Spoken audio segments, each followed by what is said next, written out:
What's up, guys? This is going to be the full card breakdown for UFC 254, Gaethje versus Khabib. It's coming up tomorrow morning, 11 a.m. start time for the prelims.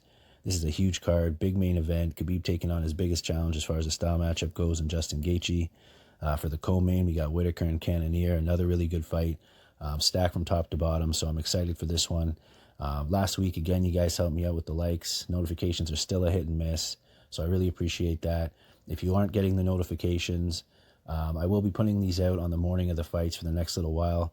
With the second wave of the pandemic, kids are doing homeschooling again, so I don't really get an opportunity during the week until Friday, sometimes even Saturday morning, to put these out. But we'll continue the streak. I think it's 10 out of the last 12 weeks have been profitable and on a really good stretch. So hopefully it continues this week. But let's get into it, make some more money. First fight of the night, we got Alvarez and Alexander Yokalev. So this fight, it was a little bit tough to call. They actually look really similar on the feet. So when it comes to striking, even the way they hold their hands and move, I'd say Alvarez, he throws more combos, 2 and 3 strikes at a time, where Yokalev is a little bit less volume. But it's still an interesting matchup. I wouldn't really be surprised to see it go either way, but I would say the line's pretty accurate. I'd say that Alvarez does have a slight advantage. He's a younger fighter. He's really good on the ground, especially off his back. He cinched up a few submissions. I'm going to go with Alvarez to get it done by decision in that one. Next up, we got Jojua and Maverick. So I made the mistake in the first fight of betting against Jojua, or putting her opponent in a parlay. She was a big underdog in that fight, and she got it done. Submission off her back. I think it was early in the first round with the armbar. And Maverick here, I think she does have the grappling advantage. She has the potential to control the fight, but I would be worried about Jojua cinching up an armbar or, any type of submission off of her back. And I think a lot of the fight most likely will be contested on the ground. I think, like I said, Maverick has the advantage with the grappling. If she gets on top, I'd be sweating it out the entire time, worrying about Jojua pulling off that submission. So as much as I do think Maverick, she should be the favorite based off the way it looks on tape, the submission threat's always there. So it is a bit interesting. I'm going to go with Maverick in this one, but like I said, it would be a sweat if I were to put money on it. Jojua is dangerous off her back. So Maverick by decision in that one, no bet. Then we got Jung and Alvey. So this one, this is a tough one because Jung, the opponents that he's faced in the UFC, not really the greatest. And, in the Caddis fight, he got tagged and swarmed a couple times in that fight. Just wild shots, just winging bombs by Caddis. And it looked like he was in trouble. There's certain referees that would have stepped in because I think he threw like 25 or 30 punches, just a flurry. And even though he did have his guard up, it didn't look good at all for Jung in that fight. So, the fight against Rodriguez, he got it done quick. He has the power. But Alvey, as much as he doesn't look good, he looks slow, he looks awkward a lot of times. In the fight against Ryan Spann, I didn't expect him to do as well as he did. There was a time in his career, I think he went on a 4-fight win streak. Nate Marquardt was in there. Eric Spicely, some guys at the time that were pretty, well thought of. But at this point in his career, I think he's on a 4-fight losing streak. And the fight against Spann was, a little better, but this is tough because I would like to pick Alvey. And I think, based on the odds, that's the way I'll go with this, but I'm not really confident. You can't be confident in Alvey at this point, but he does have a lot of experience. He does have some power in his punches, and he's found a way to get it done in a lot of fights where people didn't expect that he would. I'm going to go with Alvey to get it done by TKO in the first round. Next up, we got Alex Oliveira and Shavkat Rakhmonov. So Alex Oliveira in his last fight, he actually did look pretty good. That's against Peter Sabota, though. So this is a completely different opponent making his debut. He looks good on tape. I actually think that, this is a pretty good matchup, and I think it could play out pretty close. Guys making their debut rarely fight up to their potential. I think the odds are accurate where they're at as a pick'em. But Rakhmonov, he does look well-rounded. I'd say Alex Oliveira is pretty well-rounded as well, but when he gets put in a compromising position, it tends to go pretty badly for him. So This is one of those ones that have gone back and forth. These first 4 fights on the card were pretty tough to call. I think the odds are accurate where they're at. I think this is a pick'em fight. I'll go with Shavkat Rakhmonov, but, fighters making their debut rarely fight up to their potential. Wouldn't be surprised to see Alex Oliveira steal a decision here, or even potentially get a finish. But I think Rakhmonov is going to be ready. I'll say he gets it done by decision. Next up, we got Casey Kenney and Nathaniel Wood. So if you watched my video last week, I had Casey Kenney paired up with Ankalaev and Grisham not to go the distance. So the first leg came through. Not really comfortable in betting him straight at those odds. I do like him to win. I think that they're both pretty good fighters. Nathaniel Wood, at one time I was really high on him. Did get thrown off a little bit by the Dodson performance, but I mean, Dodson's a veteran, really quick. So I don't take too much away from him because of that. But I think Kenney, he's in a really good spot right now, a really good performance in his last fight. A lot of people will say a lot of things about Alatang, but previous to that fight, with him getting dominated the way he did, people were high on him before that. So, now that he got beat up, everybody's saying how he's not UFC level because of how bad he was dominated. But I think Casey Kenney's just in a good spot right now, looking really good. Everything's really sharp, and I think that the trajectory, I think for both guys, they're both on their way up, but I think this is going to be a tough fight for Nathaniel Wood. So I'm going to go with Casey Kenney to get it done by decision in that one. Then we got Stefan Struve and Tuivasa. So this is one I was a little bit tempted on, but thinking about it a little bit more, watching tape, I'm going to hold off. I was thinking about a bet on Tuivasa. But if Stefan Struve's smart, he's going to look to close the distance, even though he has a massive reach advantage. He never uses it.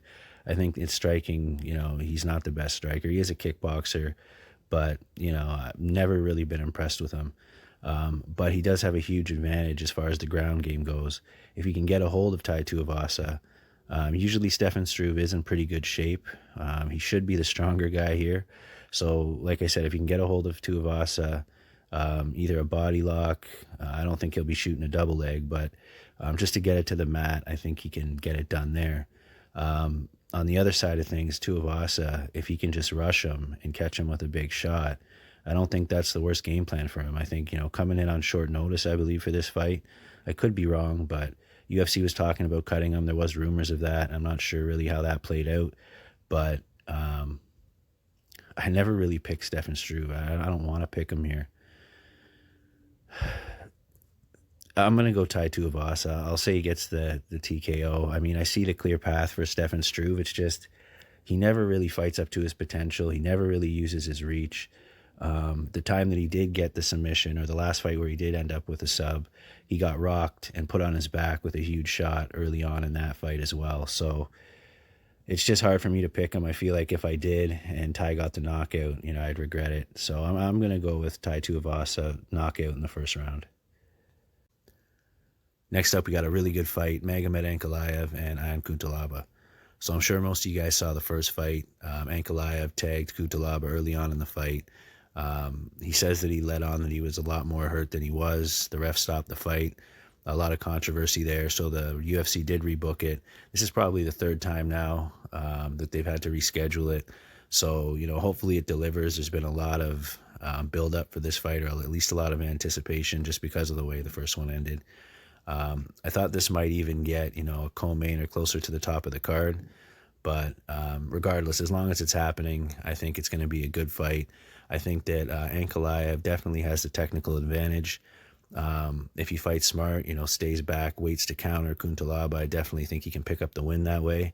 But if he gets into any type of a brawl, it's not going to be a good look. I think he needs to, just use his distance and, like I said, counter Cutelaba as he comes in. He's a guy that likes to wing bombs.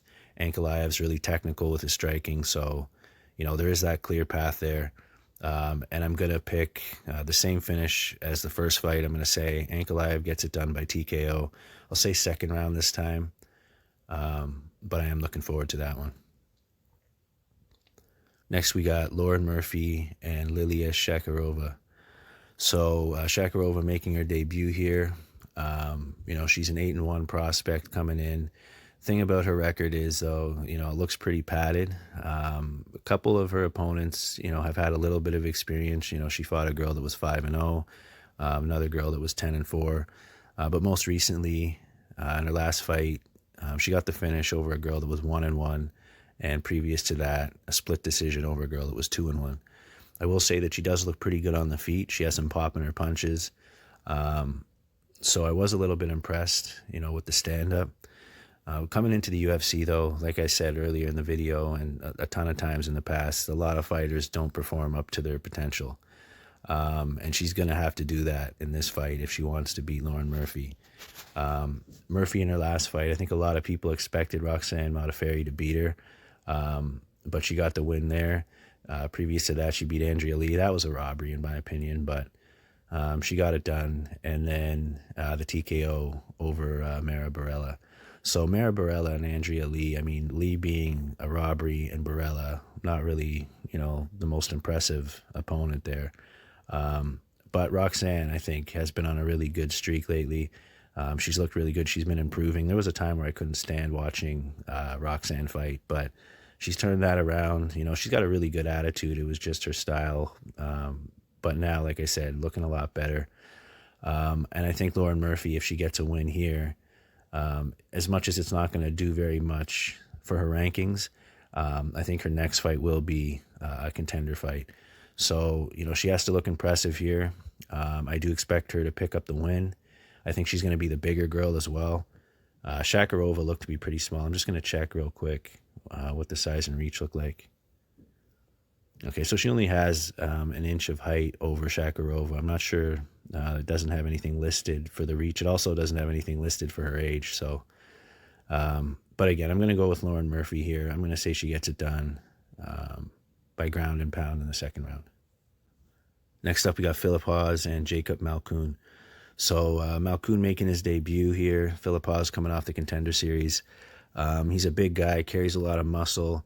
Anytime a guy carries, muscle like that, I always worry about cardio, and he does tend to fade as the fight goes on.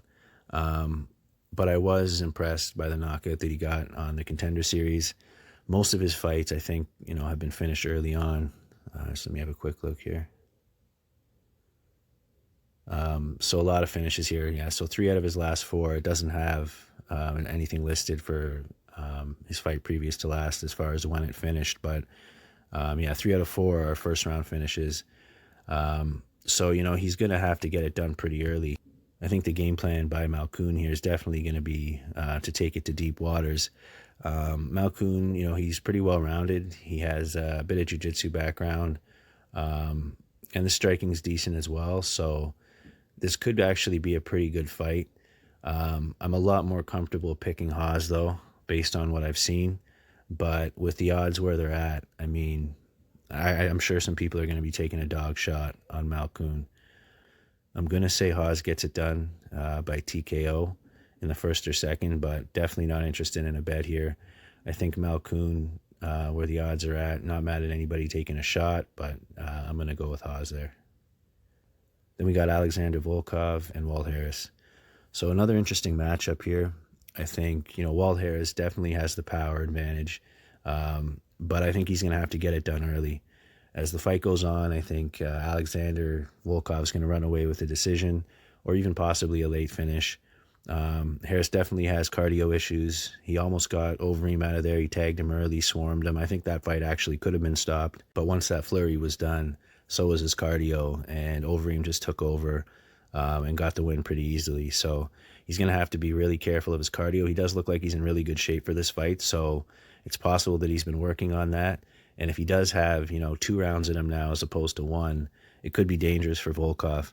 I think Volkov is going to have a significant reach advantage, though, as well.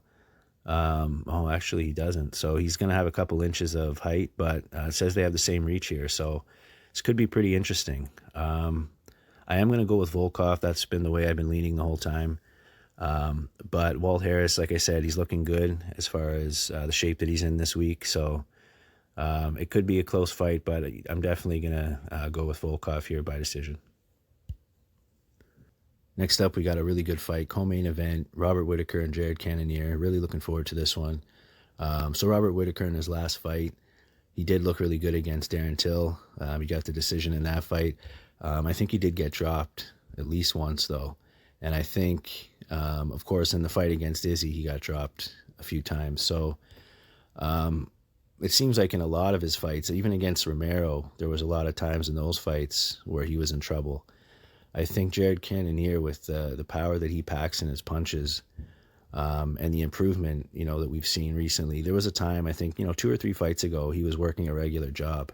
I'm pretty sure in his last 2 or 3 that he's been, in the gym consistently, and, quit his job and only working on MMA. So I think he's a really dangerous fighter. I think he definitely has the potential to get it done here. And because of the chin of Robert Whittaker, I'm going to go with Jared Cannonier. If he gets tagged and dropped like he has in his last 2 fights, it's going to be a quick night. I think that Whittaker definitely has the technical advantage. He's probably the better wrestler and the better striker. But the strength will probably go to Cannonier. So normally speed and technique will get the job done. But in this case, I just feel like Jared Cannonier can probably get it done. I mean, like I said, Robert Whittaker is a really good fighter. He probably has advantages all the way around, but they're not huge advantages, right? I think wrestling-wise, that's probably the way he should go. I think he should probably look to grapple here, but I don't know that he will. Depending on the first takedown attempt and how that goes for him, he might, get discouraged and stop the takedowns, but I am really looking forward to it, like I said. I just feel more comfortable going with Cannonier. I think even though Whittaker's not really that old, I think he's on the decline. And I'm going to go with Cannonier to get it done by TKO in the second round. Then we got the main event, Khabib Nurmagomedov and Justin Gaethje. So this is one of the best main events in a long time. The matchup, legacy of Khabib against a guy that has all the tools to get it done. But at the same time, you got a guy like Khabib who's been so dominant, such a good wrestler, and really hasn't even been in a jeopardizing position. I mean, we saw Conor tagged him a couple times. Poirier caught him in a choke, but outside of that, I mean, he's been dominant throughout his entire career. Justin Gaethje in his last performance over Tony Ferguson, best he's ever looked, and looked like he has the style that could take out Khabib. A lot of times, I'll put in some bets when the lines drop if I think that they're going to kind of decline. I held off, on Khabib until recently. I think he will be able to get it done, but Gaethje has the tools, like I said, and if his cardio's in check, I think it could be dangerous for Khabib. He does look like he's been running, too. He's lean, and that's the way to get your cardio up, right? Hitting the pavement, putting miles in, and I think Gaethje's been doing that. So if he has, 3 or 4 good rounds in him, this is going to be a really good fight. I think in the end, though, as the fight goes on, Khabib will start to be able to get those takedowns and either get a decision or a late submission, 4th or 5th round. So I'm going to say Khabib gets it done by submission in the 5th round. I think there'll be some moments in this fight that are really sweat if you're betting on Khabib. This is one of the rare times where I'm just going to put a bet on the fighter to have some action on the main event. Normally, I'd stay away from this. I'm not interested in betting on fights where I don't really like the odds or, I see a clear path for the opponent. I'm really disciplined with the way I bet, but I do want some action on this fight. I'm a big Khabib fan, and I think that, it's going to be a really good fight. I do have him in a parlay, so right after this, I will pull up the bets. But I'm going to go with Khabib. Like I said, 5th round submission. And Gaethje's going to be, he's going to be live in this fight. This is a really good card, like I said. Can't wait for it. But I'll pull up the bets now. So for straight bet, Jared Cannonier. What was the other one? I mean, I guess you could put Casey Kenney in there as opposed to being a straight. So yeah, Magomed Ankalaev, Lauren Murphy, Alexander Volkov, Khabib Nurmagomedov, and the over 1.5 for the main event. All parlay options there. It's not the best card for betting again. A lot of the odds recently have been pretty accurate or, some blown up favorites. But next week's card is a lot better. So, the way I've been seeing it the last, couple months, you get, a card or two a month with some really good odds. And that's really all you need. You can get some bets in on cards like this, where it's not the greatest, because there is some opportunities here. It's just not one that you look at the lineup and you see a lot of matches where they stand out as really good fights to bet. But I still keep it pretty strict. We're on a really good run. Keep the bankrolls growing, and good luck to you guys. Let me know who you guys have. I'll pull up a couple over-unders here as well, though. But that's about it, guys. If you're still watching to this point, if you haven't hit the like yet, if you could, I'd appreciate it. Good luck with your bets. Thanks for watching, and I'll see you on the next one.